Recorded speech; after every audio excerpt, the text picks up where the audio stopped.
Maganda at maluwalhating araw po sa inyong lahat. Ngayong Biyernes, ika-13 ng buwan ng Agosto, taong 2021. At gaya po ng ating paalala sa inyong lahat, huwag kalimutan ang pagsusuot ng face mask at ng inyong face shield. At pag kayo po yung nasa labas na ng inyong tahanan, huwag niyong kalimutan, dumistansya kayo ng 2 metro o 6 na pie sa makakasalubong ninyo o makakatabi po ninyo para kayo ay ligtas sa pagkahawa ng coronavirus. Huwag niyo rin kalimutan na magugas ng inyong mga kamay with soap and water and syempre, balakasin niyo ang inyong mga katawan. Maging malusog po kayo. Now, alam niyo ba dyan sa St. Luke's Medical Center, yung mga pasyente raw na na-admit o na hospital, na pasok sa kanila dahil kasakit ng COVID, karamihan hindi po bakunado at naghihintay nung gusto nilang bakuna. Namimili ayan. Inaabot tuloy ng sakit ng coronavirus. Sabi ng Chief Medical Officer na si Dr. Benjamin Campomanes, 90% ng kanilang mga pasyente ay hindi bakunado.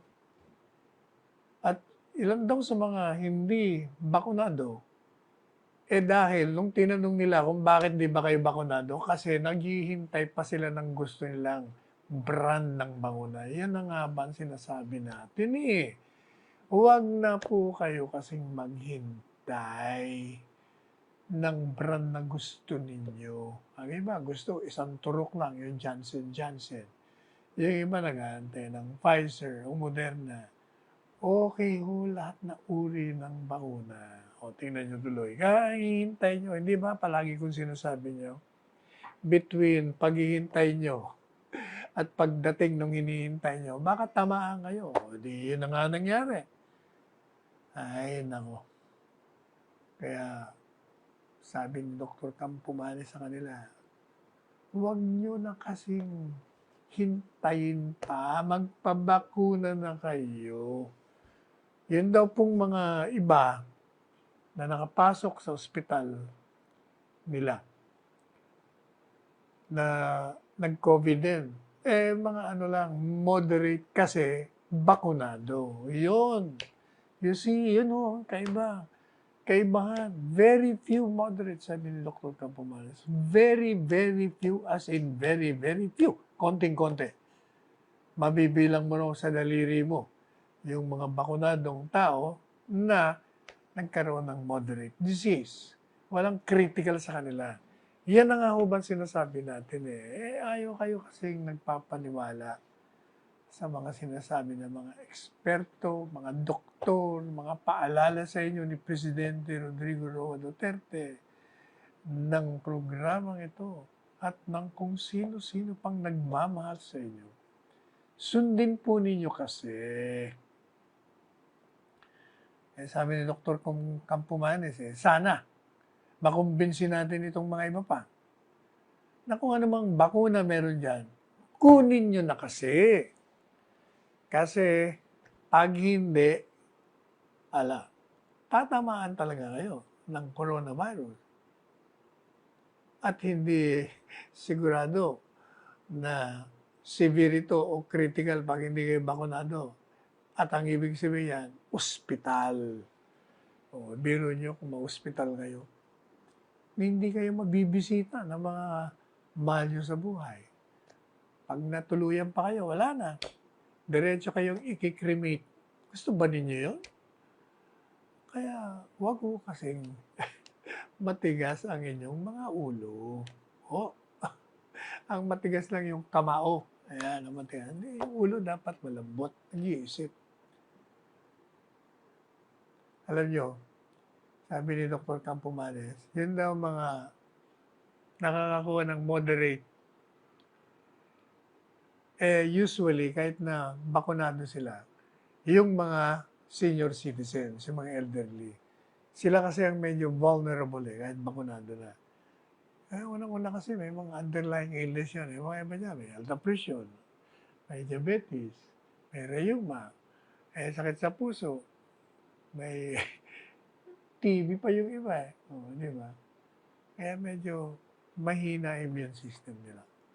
So, makakatandaan niyo po yung paalala ni Dr. Campomanes at ng programang ito para hindi na kayo nagkakasakit at napapa-ospital pa. Anyway, yan pong lung center. Ito, magandang balita ito. Mga kritiko, yung mga detractors, papakinggan nyo. Alam nyo ba, yung lung center ng Philippines, lung center of the Philippines, dyan sa Quezon City, ito'y sangkap na maggamot ng mga pasyenteng nahawaan o nagkasakit nitong coronavirus. Alam niyo ba kung bakit? Sapagkat yung DPWH, inanunsyo nung makailang araw lamang, na kumpleto na nila yung modular hospitals nila dyan sa lung center, compound. At ito pong mga modular hospital units can accommodate, alam niyo kung ilan? 108 patients. Malaki-laki yun. 108. At ito, yung modular hospital units nito, talagang ito'y para dun sa mga severe, yung malala, mga critical cases ng sakit. At dun sa 5 unit, yung 1 cluster unit na may 20 higaan, 20 beds, ito po'y magpa-function as an intensive care units with an oxygen and suction system at dedicated ito sa mga pasyente na nangangailangan ng mas mataas na level ng paggagamot at medyo complex yung treatment sa kanila. Yun naman pong 4 na cluster units na merong kabuuan ng 88 individual na kwarto. Ito naman sangkap ito ng oxygen system, merong toilet at may bathrooms. Sangayon po kay Secretary Mark Villar ng DPWH na siya rin ang ating isolation czar. Pagdating daw po sa pandemic, yung mga dagdag na pasilidad, mapapalakas nito yung healthcare system ng lung center. Habang yung ibang ospital sa National Capital Region, binabalita naman na mukhang close to full capacity na. Baka na-overwhelm na naman tayo. Dumarami na naman. Dahil nga dito sa Delta variant, highly contagious. Secretary Mark, nagpunta po siya dito sa mga facilities na ito at binigyan niya ng inspeksyon yung mga modular units, hospital, bago ito officially binigay sa hospital. At itong mga modular hospital na ito, tinatagpo ito, itinayo ito sa ilalim ng DPWH Task Force for Augmentation of Local and National Health Facilities. Samantala, ito, mga kritiko, mga senador na mga pasaway, pakinggan nyo ito, maganda na naman to. Alam nyo ba yung ating mga pulis at yung mga military? Meron silang programa kung saan libre ang inyong transport. Libre kayong sumakay. Doon ako sa mga sa mga APORs, yung mga otorisadong taong pwedeng lumabas ng bahay. At ito yung merong mga select routes. May mga lugar na pwede yung puntahan at pwede kayo sumakay doon. habang meron tayong ECQ o lockdown o enhanced community quarantine. At yung pong libreng sakay ng PNP, magagamit nyo at mapupuntahan nyo yung 10 rota. Araw-araw ito mula alas 5 ng umaga hanggang alas 9. At mula alas 5 ng hapon hanggang alas 9 ng gabi. O yan. So meron kayong 4 na oras na libre ang sakay ninyo.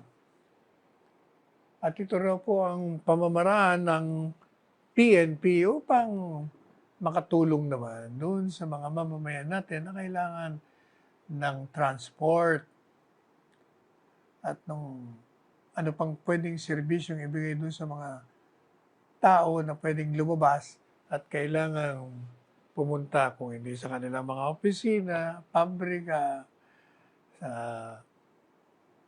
mga grocery, sa palengke, o kaya naman sa ospital, o kung saan pa kayo gustong pumunta.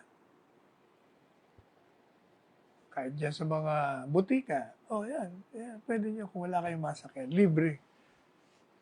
Alam niyo ba itong mga rotang to? Tandaan po ninyo ito kung saan kayo pumunta. Unang-una yung Central Terminal. Diyan sa City Hall po ito ng Maynila. Yung papunta ng Quezon Avenue. MRT 3. At pabalik.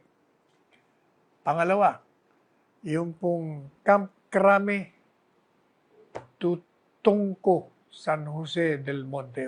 San Jose, maraming mga galing sa depressed area ng Quezon City, Holy Spirit, ang nailipat dyan ng National Housing Authority. Mga 600, hindi mo 600 pamilya. Kaya pasalamat sila kay Presidente Duterte nung Tell the People televised address.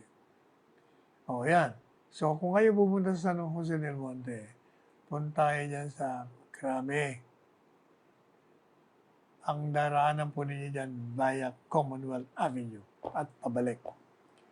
Yun din pupunta sa Crame to Rodriguez Rizal. Via Litex naman to. At vice versa. Tapos Crame to Taytay. Dadaan kayo ng Ortigas at pabalik. Crame naman sa may Kawayan, Bulacan. Dadaan kayo ng MacArthur Highway at pabalik. Crame to Antipolo City. At yun din, babalik din kayo. Pasay to Monumento, northbound, at vice versa. Monumento to Pasay Top, southbound, and vice versa. Camp Crame to Zapote, Bacoor, and vice versa. Camp Crame to Novaliches, and vice versa. Kita nyo na. Sabi ni General Elizar, yung mga health and safety protocols, obserbahan pa rin niya dyan sa libreng sakay na yan. At kung wala kayong mga face mask, bibigyan kayo. Meron pa kayong libreng tubig, bottled water. Pati na yung mga kung anong impormasyon ng materialis na makakabigay sa inyo ng guide. Yan, bibigyan din kayo. Samantala, yung pong sandatang lakas natin, magdadagdag ng 5 pang military trucks para magamit dito sa libreng sakay. At ito pong mga truck nito, dadagdagan yung operation ng 4 RRSG buses.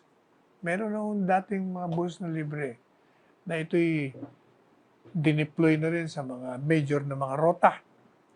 At itong military trucks nito, magsiservisyo ito sa 14 na kilometro SM Taytay to Ortigas Center. Yan ang rotang yan. At pwede na rin kayong gumamit pabalik. Babalikan po natin kayo matapos ang konting paalala sa ating istasyon.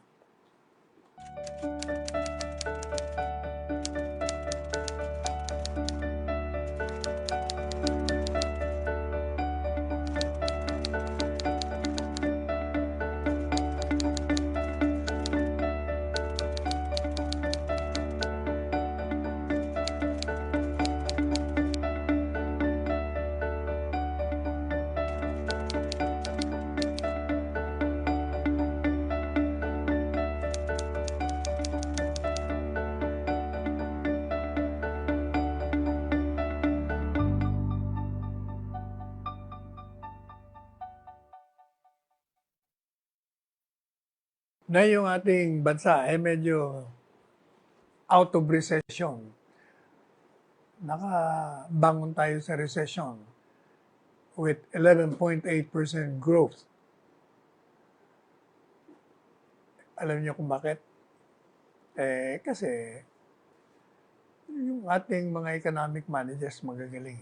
Marami silang mga nilatag na mga mehora, programa, in anticipation at para tugunan itong problema natin sa pandemic. Tandaan nyo, bumagsak tayo nag-nose dive.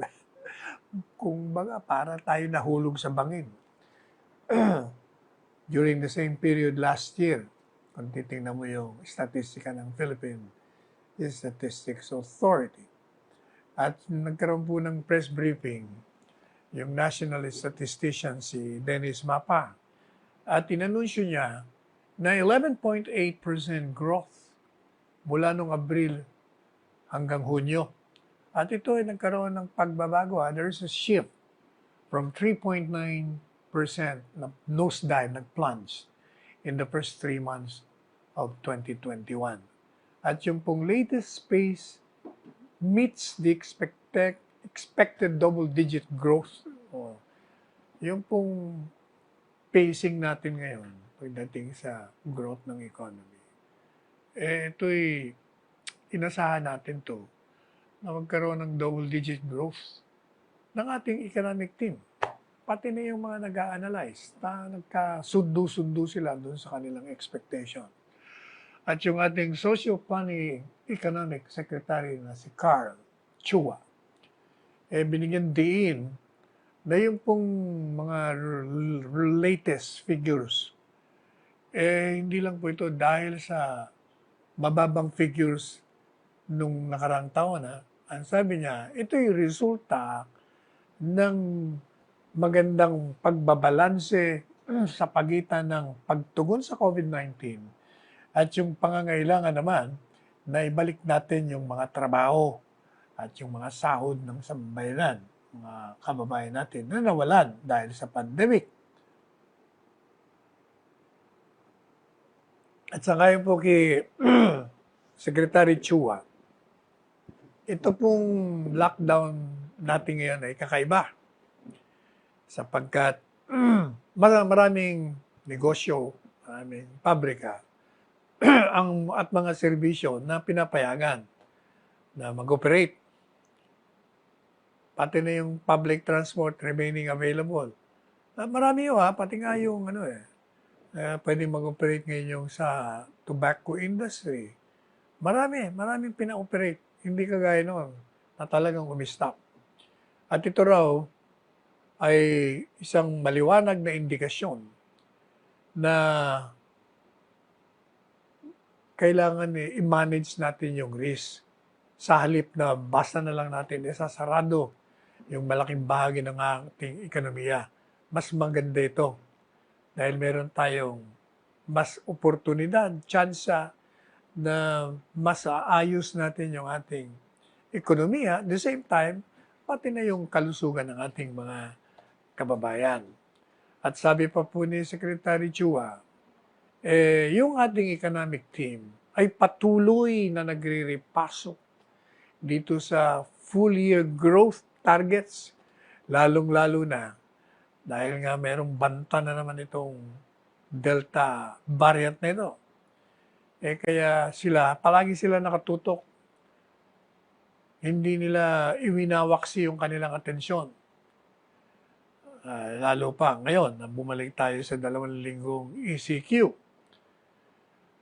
Kaya ang ating mga economic managers patuloy na pinag-aaralan yan. Habang itong mga lokal na otoridad naman natin gumagalaw naman para masawata, mapigil, mahadlangan yung pagkalat naman ng coronavirus.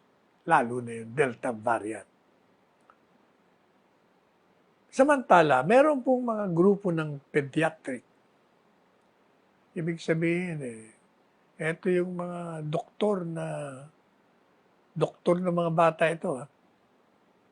Ang minumungkahi nila at hinihikayat nila na yung mga adults, yung may mga edad, kailangan magpabakuna kayo kung gusto nyong mabigyan ng proteksyon yung mga batang nasa bahay ninyo o inaalagaan nyo o kahit di nyo inaalagaan, basta kasama nyo sa bahay, kailangan kayo bakunado.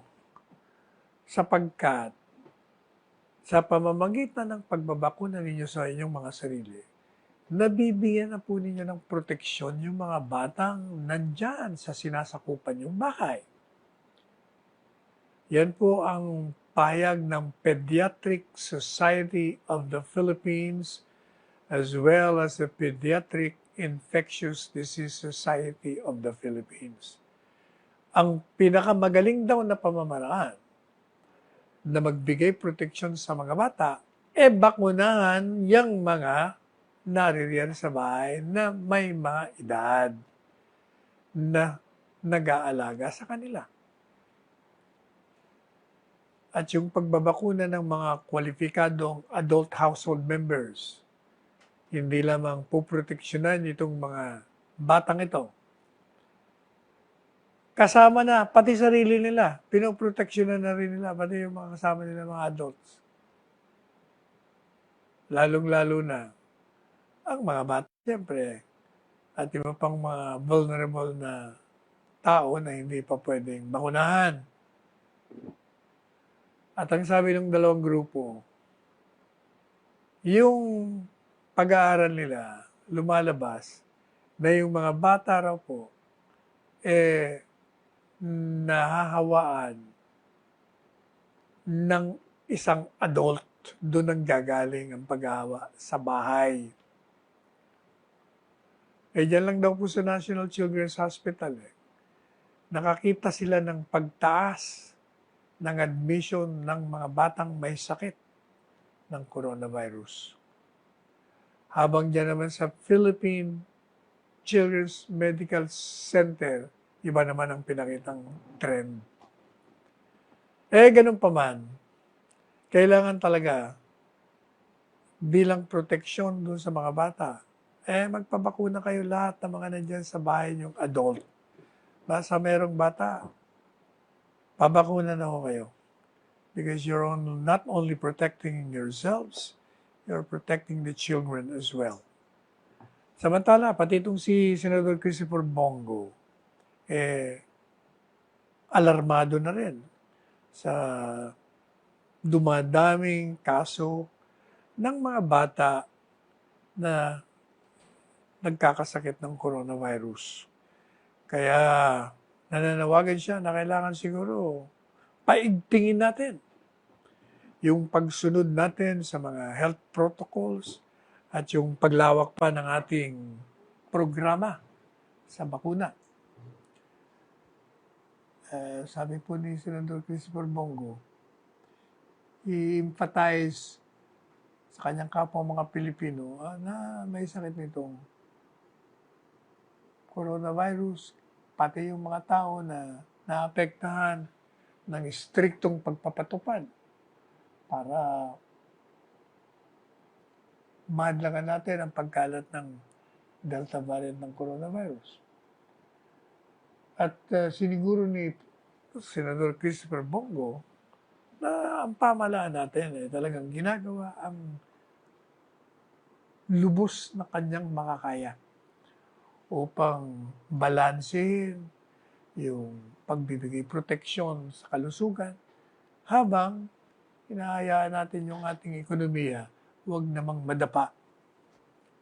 Alam niyo po si Senador Christopher Bongo, siya ang chair ng Senate Committee on Health.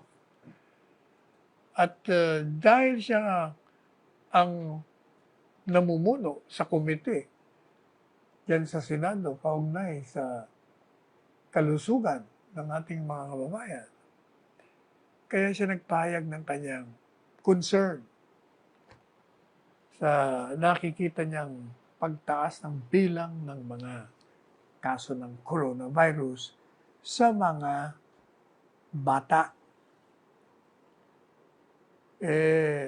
Kaya kamakailan lang, sabi niya, napaulat na umaabot sa 30% ang pagtaas ng bilang ng mga batang natatamaan ng COVID-19 nitong nakaraang linggo, ayon sa datos ng DOH.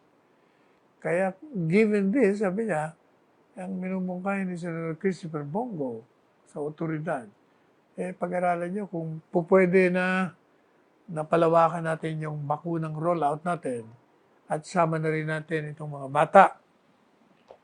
Pag ito ay nabigyan na ng go signal ng mga experts natin na ito'y ligtas, nang hindi naman naapektuhan yung dati ng mga priority groups na kailangan nating mabakunahan. Talagang mababahala ang bawat isa rito. Hindi lang si Senador Christopher Bongo. Si Presidente nga, di ba? Bahalang-bahala siya dito sa pagkalat. Kaya nga, kita nyo naman, paulit-ulit, every week. Wala na siyang ginawa, kundi magpaalala. Sumunod tayo sa pagpapatupad ng mga patakaran upang mahadlangan natin ang pag-increase ng bilang ng mga kaso ng coronavirus. At magpabakuna tayo. Di ba? Kaya palagi natin naririnig. Sa ngayon po sa DOH, umakyat sa 59%, 59% sa lahat ng age groups dito sa nakaraang 2 linggo. Kaya nailagay na muli ang ating bansa dito sa kategorya ng high risk. At yung pong edad na 30-39, ang pinakamaraming bilang ng pagtaas ng mga nakasakit.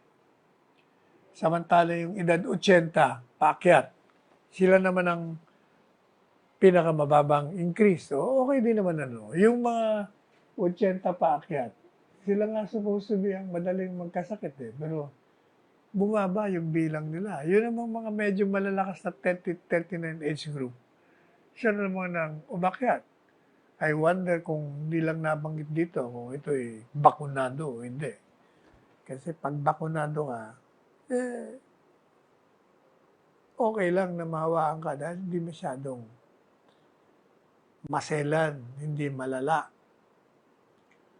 Ganun pa man. Dahil nga umaakyat, back to high risk na naman tayo sa kategorya. Yan namang ibang mga senador. Ito naman, alam niyo yung mga senador itong mga, yung mga maiingay. Siyempre, sama rin sila sa issue para naman maging relevant. Hindi ba? Yung iba sa kanila, kailangan sama natin yung mga minors. Narinig lang nila Sama naman sila. Kamantalang nung wala pa nagsasabi galing sa administrasyon na isama yung mga bata, wala kang maririnig sa kanila. Alam mo, itong mga ito, gaya-gaya, putumaya ito Talaga naman. Alam nyo, sa ngayon, yung Pfizer pa lamang ang merong authorization na pwedeng gamitin sa mga bata. Pinag-aaralan pa yan Kaya, hinay-hinay tayo dyan. Yung mga ibang senador kung ano mga sinasabi. Amin ng isang babaeng senador, kailangan diligent kayo in anticipating the requirement. Mario Joseph, ikaw naman gumaya ka lang pinag-aaralan na yan, hindi pa kayo pumapasok dyan. Meron ng pag-aaral dyan. Sila nga ang unang naglabas niyan DOH. Sila, Secretary Charlie, si Dr. Duque. Kayo, nung narinig nyo ngayon, pasok naman kayo. Pati itong si Frankie Boy, meron na naman sinasabi. Yung daw 2021 national budget, ang coverage daw nito babakunahan lang yung 70 million Filipinos. Hindi raw kasama yung mga minor de edad dito. Hindi pa nga sinama, Frankie Boy, kasi wala pa nga eh. Pinag-aaralan pa nga. Kayo talaga. Ang kukulit ninyo. O, ito pang isang senador from Cavite. Ano namang binumungkahin nito? Kailangan daw, isama na yung mga budget requirement sa National Expenditure Program before the executive branch submits it to Congress. Alam mo, Senador, Kabiteño, yung mga mungkahi mo, alam na ng administrasyon yan. Kayo talaga. Maaari bang hindi, trabaho nila. Trabaho yan ng finance. Trabaho ng budget. Alam na nila ang gagawin nila. O, tingnan mo itong si Ralph. Si Senator Ralph. Sabi niya, meron pa tayong sufficienting pondo dyan. Kasi maraming bakuna ang dumating na libre. So yung pondo natin na pambili, meron pa. Huwag kayong mag-alala dyan. Lahat sila. Basta lahat sila sumasakay. Anyway, sabi nga ni Dr. Francisco Duque, ang ating health secretary, kailangan pa ng mas malawak, malalim na pag-aaral bago natin bakunahan yung mga bata. Kaya sa pangkasalukuyan, mananatili yung kanilang patakaran na hindi muna babakunahan ng mga bata at mga teenagers dito sa ating bansa. Yan ang sinabi niya noong Lunes kay Presidente Duterte, na kailangan ng mas malalim at malawak na pag-aaral. Kinakailangan ng masusing pag-aaral, ang sabi niya, sa kaligtasan ng pagbabakuna sa mga bata, lalo na doon sa mga immunocompromised. Sabi ni Secretary Duque, Presidente Rodrigo Roa Duterte at ng kanyang mga miyembro ng kabinete, na doon tayo nung sinabi niya. Lalo pa, sabi niya, limitado ang supply natin ng bakuna. At yung target na eligible population o yung edad na 18 taong gulang at paakyat, yun muna bibigyan natin ng priority sa pagbabakuna. Ang bakuna sa matatanda ay nakakabuti rin sa kabataan. Hanggang kulang ang supplies, minumungkay natin na unahin muna ang nakakatanda. O, tama naman yun. Hindi ba yung sinasabi natin kanina? Pabakuna yung matatanda para mapibigyan nyo ng proteksyon yung mga bata. Pero sabi ni Secretary Duque, pag medyo na-stabilize yung supply ng bakuna, kumbaga walang ampat ang dating, hindi na di-delay, pwede nating pag-aralan ang pagbabakuna ng mga bata. O ano na naman reklamo nito? Meron naman itong mga nasa kaliwa. Tinutukoy po natin yung kinatawan ng party list. Kung ano-ano mga sinasabi, inaakusahan. Bakit daw ang palasyo nagkikredit ni Rabing sa medal harvest? Samantala daw, natanggap lang naman daw ng Philippine Sports Commission 1.3 billion lamang. At ito raw, kinukumpara niya pa ito, tingnan niyo ito. Hindi mo malaman kung anong, saan ka ba nagtapos? Ang layo naman ang comparison mo. Parang oranges and apples ang kinukumpara mo dito. Sabi niya ako kasi, tingnan mo, nakuha lang 1.5, assuming na totoo, billion. Pero itong LCAC, aba, sabi niya, kalaki-laki. 19.1 billion pesos. Kukunti sa mga sports. Uy, ano ka ba? Saan naman tinapos mo? Ikaw talaga.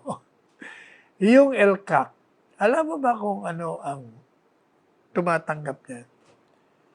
Aba, libu-libong barangay na binubuo ng maraming tao na kailangan nila ng development farm to market roads, ospital, eskwelahan, tulay, kung ano-ano pa. Ba't mo naman ikukumpara sa atleta natin? Atleta natin, 19 o 20 mahigit?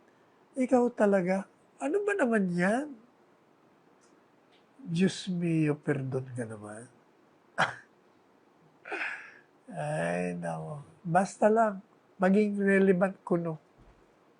Kahit na, hindi ko na nag-iisip eh. Basta na lang, bira ng bira.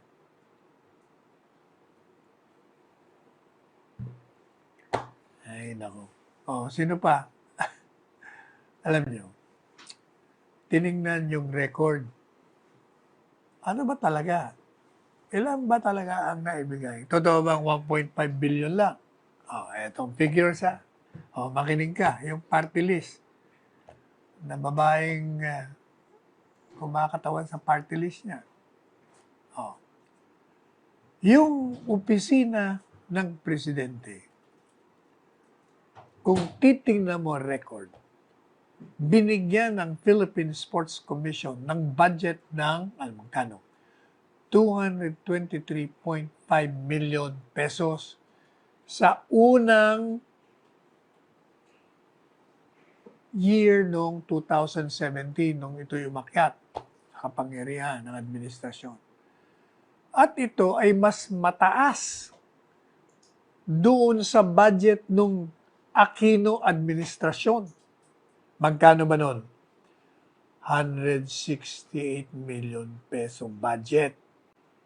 Panahon ni Duterte, first year niya, 2017, 235.5 million pesos. Biro nyo, mahigit na nadagdagan ng mahigit ng 100 milyon. At yung budget ng PSC, umakyat sa 5.3 bilyones noong 2019. Noong ang Pilipinas, ang siya naman nag-host ng Southeast Asian Games.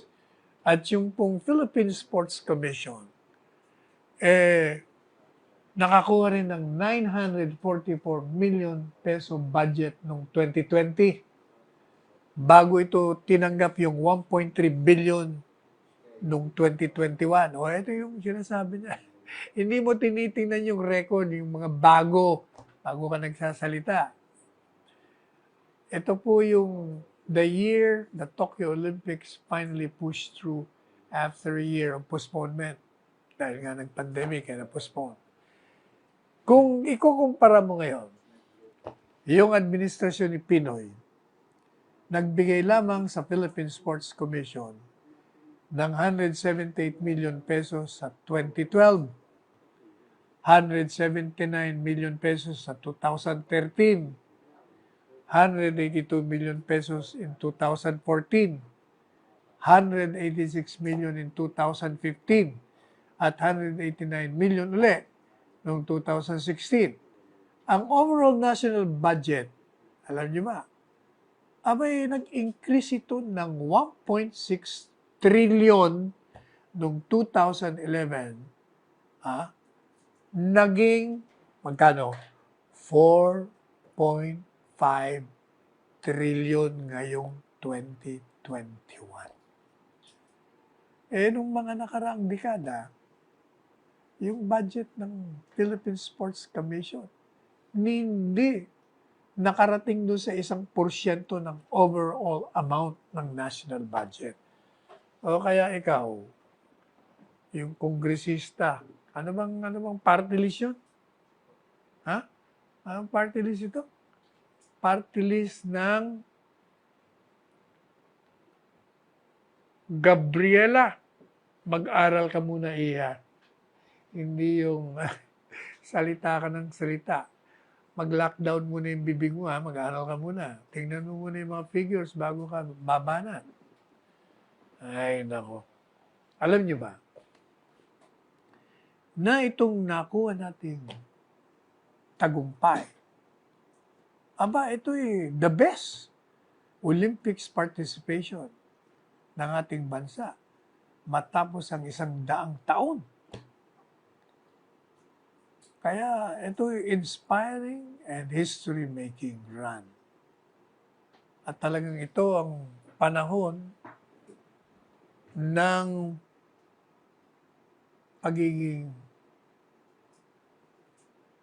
proud ng lahat ng mga Pilipinong mahilig, kahit na hindi mahilig, sa sports.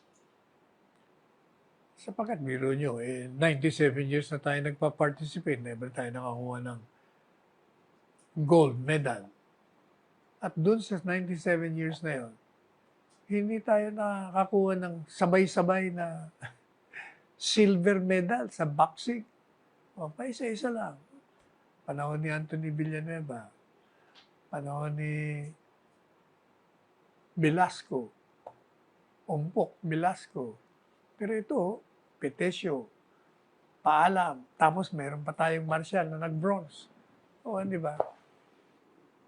Paano naman, sabi, paano naman tayo nakarating dito? Tingnan nyo, ito mga kolumnista ito, mga sports writer, na silang, kung baga, minomonitor nila yung sports history natin. Kaya nitong si Francis Ochoa, sports editor to ng Philippine Daily Inquirer,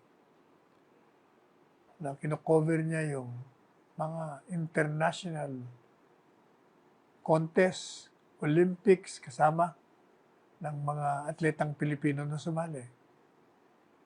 Sabi niya, itong delegasyon ngayong taon na ito, ang the most diverse and talented in memory. Madalit sabi, kakaiba dahil marami ang magagaling.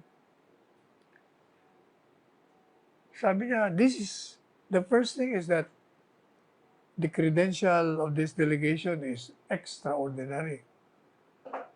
Sabi niya, hindi pa tayo nagkaroon ng ganitong karaming magagaling. Marami nga naman magagaling. Sa weightlifting, ng gold. Sa boxing, 2 silver, 1 bronze. Tapos, sa skateboarding natin, nakarating tayo sa finals. Ganon din po sa golf. 2 sa kanila. Marami. Kaya sinasabi nitong si Mr. Ochoa, okay, hindi tayo nagkaroon ng ganito karaming mga magagaling na atleta. Pati nga itong si Bill Velasco, kolumnista rin to ng Philippine Star. Sabi niya, alam niyo, makinig kayo dito mga, yung mga nandiyan sa Gabriela, kinig kayo. At saka yung mga hindi nakaka-appreciate sa Administrasyong Duterte. Sabi ni Bill Velasco. Itong mga Filipino Olympians ngayong taon, nagbenepisyo sila sa mga reforma na binigyan ng priority itong mga atleta at ginawang science-based. Anong ibig sabihin? Halimbawa, yung Philippine Sports Commission, kinilala nila na kailangan meron tayong kumpletong team. Anong ibig sabihin? Yung mga atleta natin, lalagyan natin ng sports science. Meron tayong dietitian, kailangan yung mga kinakain nila. Yung angkop sa kanilang sports, kailangan meron din tayong psychologist. Bakit may psychologist? Nakita niyo si Biles, yung magaling na Olympic performing artist ng sa gymnast ng Amerika. Hindi ba umatras ito, nag-withdraw for 1 week yata dahil something is wrong daw with her mental health. Kaya kailangan mo talaga ng mga psychologist niya. Yan ang sinasabi ni Bill Velasco na nakinabang. Kaya yun daw, performance ng ating team, naging posible ito dahil nagkaroon, ito pakinggan nyo mga pasaway, nagkaroon ng dagdag na suporta pinansya sa gobyerno, pati na yung mga pribadong donors. Kaya ito ang naging daan para magkaroon ng mas mataas na kalidad na pagtuturo, coaching, at training sa ating mga athletes. Yung pong Tokyo 2020 cycle 2017-2021, alam niyo ba kung magkano nagastos ng gobyerno? Ay 2.1 billion pesos. Sa dolyar, magkano ba yon? $44 million. Gano ba kalaki ito? Jesus. 16 na mas malaki, 16 times bigger than the budget it had for the Rio Olympics cycle nung mga nakaraan. Sabi ni Ochoa pa alam niyo, wala tayong delegasyon na as funded as this one. Wala tayong delegasyon na pinondohan ng gobyerno na ganito. At ang support ay extraordinary. Biro mo yan, extraordinary daw. Tapos sasabihin itong party list ng Gabriela. Wala daw. At nakiki-credit grab daw ang gobyerno. Talaga naman. Alam nyo, pati yung mga private entities, sinuportahan din yung mga atleta natin. Sapagkat sila nag-reach out naman sa mga private benefactors at tumugo naman. Lahat, nagsama-sama. Yan ang nagagawa ng teamwork. Lahat, naging buhay. Para dito sa delegasyon nito, lahat naging energetic, lahat naging generous. Ayan, kaya ang ganda ng resulta. Ito nga si Pitesio yung female boxer natin.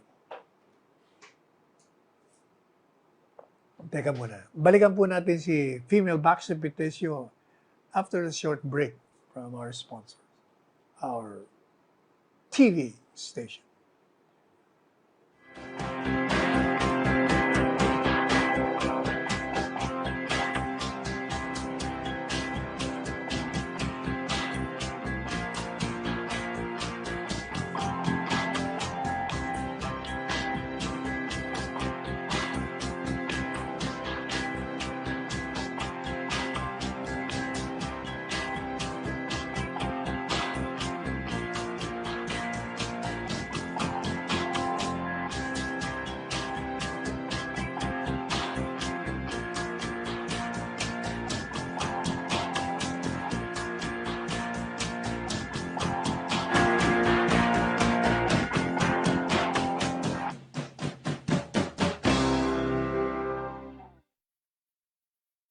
Balikan po natin si Pitesio, yung ating silver medalist. Alam nyo,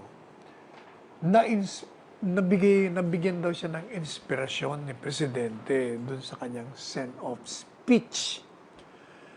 After more than a decade daw, tapos ang 10 taon, itong si Nesty Pitesio, nakaharap niya yung tao na nagbigay sa kanya ng pera para makalipad siya sa Maynila at kanyang habulin yung kanyang pangarap na maging isang world-class amateur boxer.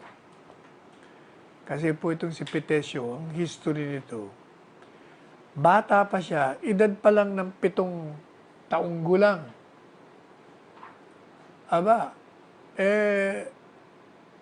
Trinain kagad ng kanyang ama. Siguro nakita ito, itong anak kong babae ito, mukhang mahilig sa boxing. Mahilig sabi, inumpisa niya. Tapos yung pamilya, lumipat sa Davao. At siya na-recruit na maging bahagi ng Amateur Boxing Association ng Pilipinas, Kalinan Boxing Team. Pero ang problema, wala siyang pera.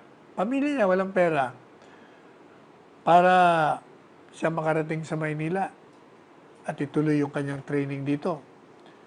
Doon pumasok ang Mayor Digong ng Davao City. Doon siya nagbigay ng pera.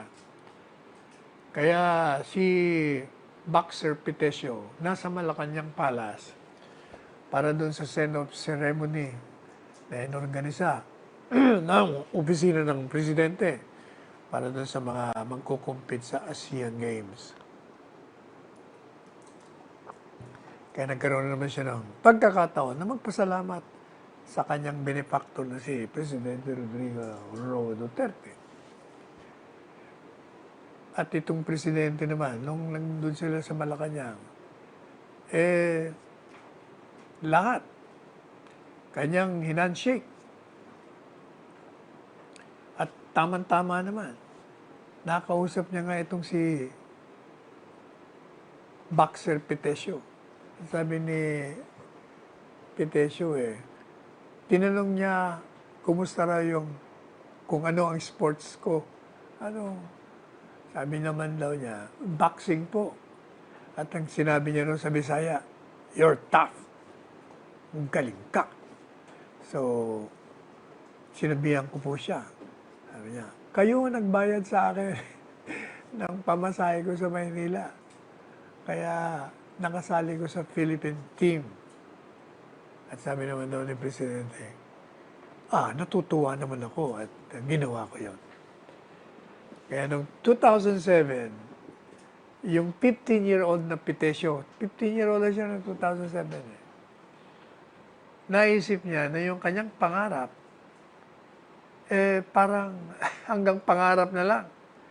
Pero dahil binigyan siya ng pamasahe ni Presidente Rodrigo Roa Duterte papuntang Manila, dinakuha niya. At nagkaroon siya ng training at yun. Di ready na siya na mag-compete doon sa Asian Games. Di ba? Hanggang dito sa Olympics. She reached her pinnacle of success by picking up that silver medal. Pero bata pa ito Pwede pa ito sa susunod na Olympics. Baka gold na makuha nito. Dapat nga naka-gold ito. Kaya lang, yung kalaban nito yakap ng yakap sa kanya. Hindi siya makaporma Parang hometown decision pa nga yata yun Anyway. Meanwhile, hindi ba binabanggit natin dito na itong si Onyok Velasco, nagre-reklamo. Sabi niya, buti pa yung mga Olympic winners ngayon. Maraming natanggap na pera. Ako, puro pangako lang ang natanggap ko. Nagbigay siya ng payag. In-interview siya. Kaya, di ba, binanggit natin dito sa programa natin. Nakarating ngayon kay Senator Christopher Lawrence Bongo. Sabi niya, hindi pa pwede yung karanasan ng isang Onyok Velasco. Palampasin natin na siya, ang tinanggap niya lang yung mga pangako at napako lahat. Hindi pa pwede yun. Ito, kahit na 20 taon na nakalilipas, hindi dapat ito maulit, lalong-lalo na sa administrasyon na ito. Lalong-lalo pa, maraming tagumpay ang inani natin dyan sa Tokyo Olympics. Kaya, sa panahon ni Presidente Duterte, sabi niya, bibigyan din natin ng importansya kahit wala kaming kinalaman doon sa 20 years ago. Kailangan gumawa tayo ng karampatang pagkilala sa mga atleta nating katulad ni Onyok, ang sabi ni Senator Christopher Bongo, na nangangailangan ng tulong din natin ngayon. Hindi ba itong maman to? Dahil nga yung mga pangako na pako sa kanya, nag-ano na lang siya, nag-artista para magkaroon ng konting kita. Sabi niya, pag siya, maganda raw kumita sa pelikula. Pag sinampal siya, meron siyang 20,000 Kaya, ito raw, concern na ito, pinaabot niya kay Presidente Rodrigo Roa Duterte at nirekomenda niya na bigyan natin ng financial aid itong si Onyok Velasco para naman ma-compensate, mahugasan naman natin yung naunsyami niyang pagnanais na matanggap yung mga pinangako sa kanya na walang naman nangyari. Kaya, ang presidente naman, bilang tugon, bibigyan natin yan ng ₱250,000. Yan, pinoproseso na ngayon. Kailangan talaga, sabi ni Presidente at ni Christopher Bongbong Senador, kapag may binitawan tayong salita, dapat natin tuparin. Yan ang ugali namin ni Pangulong Duterte. Kahit nangyari na yan 20 years ago at wala naman kaming kinalaman sa mga nangako sa kanya, gawa natin ang paraan na ma-resolve natin yung problema niya sa panahon ni Presidente Duterte. Sapagkat ito naman si Unyok Velasco, pareho rin ni Pitesio at ni Paalam, nakakuha naman ng medalya sa larangan ng boxing. Na paglipasan na lamang siya ng panahon, pero hindi yun dahilan para kalimutan na natin siya. Samantala, ito pong Department of Education sa ilalim ni Secretary Leonor Briones, pinapurihan niya yung kabayanihan naman ng mga atletang Pilipino sa Tokyo 2020 Olympics.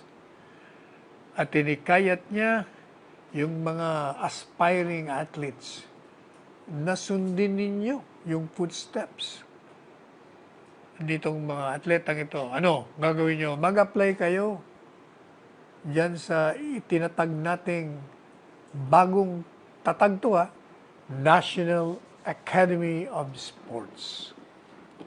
At ito pong tagumpay ng mga Olympians natin nagpapatunay ng Pilipinas maraming pwedeng ialok sa field ng sports. At pinapurihan niya nga itong ating gold medalist na si Heidelin Diaz, pati na itong mga nakakuha ng silver medals na si Leslie Pitesio, si Yumir Marshall, si Carlo Paalam, at yung iba pang 17 delegado ng Pilipinas dyan sa Olympic Games. Sabi ni Secretary Briones, kailangan na alagaan natin itong mga bata na may mga talent, mga estudyante na athletes na din. Kaya sabi niya, gusto ng Department of Education, mas marami ang mag-enroll dyan sa National Academy of Sports. Ang chair ho niyan si Secretary Briones. Siya ang chairman ng National Academy of Sports Board of Directors. Ito ay tinatag sa ilalim ng Republic Act 11470. At ang layunin nito, kilalanin at i-promote yung mga magagaling na bata sa klase at the same time, may mga talent, mga katutubong magagaling sa pagdating sa mga sports, lalong-lalo na yung mga indigenous persons, pati na kahit na may kapansanan and other marginalized group. Kaya in collaboration with the Philippine Sports Commission, yung pong National Academy of Sports, kasalukuyang nagsasagawa ng annual search for competent, exceptional, notable, talented student athletes scholars. At ito i-determine yung first batch ng scholars ng institusyon. Kaya mag-enroll po kayo. Kumuha kayo ng application para dyan sa NASEN SAS for school year 2021-2022. Sapagkat in-extend po yung application hanggang Agosto 14. Inabot na naman tayo ng oras. Napakabilis ng oras. So, paalala po sa inyo, ang inyong lingkod, Salvador Panelo, pansamantalang nagpapaalam hanggang bukas na muli. 2:00 hanggang 3:00. At nagpapaalala, teka muna, Biyernes yata ngayon.